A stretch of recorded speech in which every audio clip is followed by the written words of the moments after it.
nous vous saluons au nom de notre Seigneur Jésus. Ce matin, nous allons parler sur l'histoire de Dina. Dina, c'est la fille de Jacob.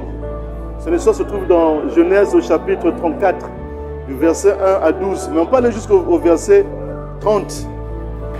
Dina, son histoire est pleine de révélations, pleine d'enseignements bibliques. C'est la fille de Jacob qui était sortie. Je crois que le verset 1 nous dit qu'elle était sortie pour aller voir les filles du pays.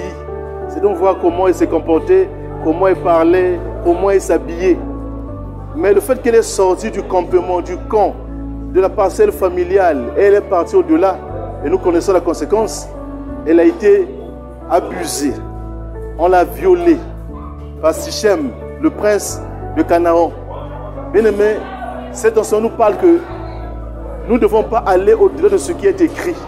Parce que son campement nous parle de la parole de Dieu. Et les frères de Dina, les 12 frères, nous parlent sur l'enseignement.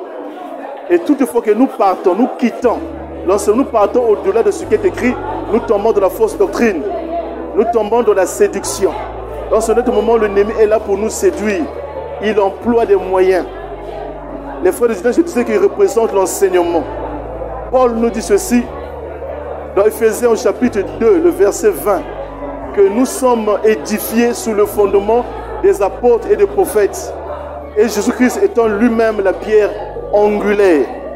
Donc l'enseignement nous édifie, l'enseignement nous fait asseoir, l'enseignement nous évite les dérives, l'enseignement nous empêche d'aller au-delà.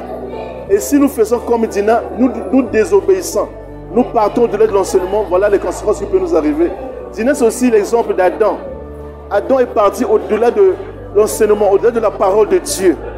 Et il s'est retrouvé hors du jardin.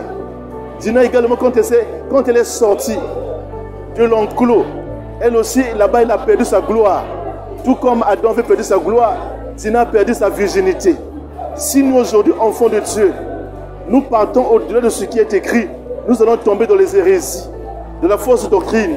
L'ennemi au dehors, il cherche à nous séduire. Dina a été séduite. Là-bas, on dit même que Sichem a su parler à son cœur. Ceux du dehors, ils savent parler à nos cœurs.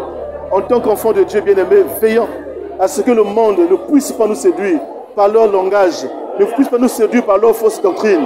Restons dans la doctrine. Que Dieu vous bénisse. Je vous invite à suivre ce message.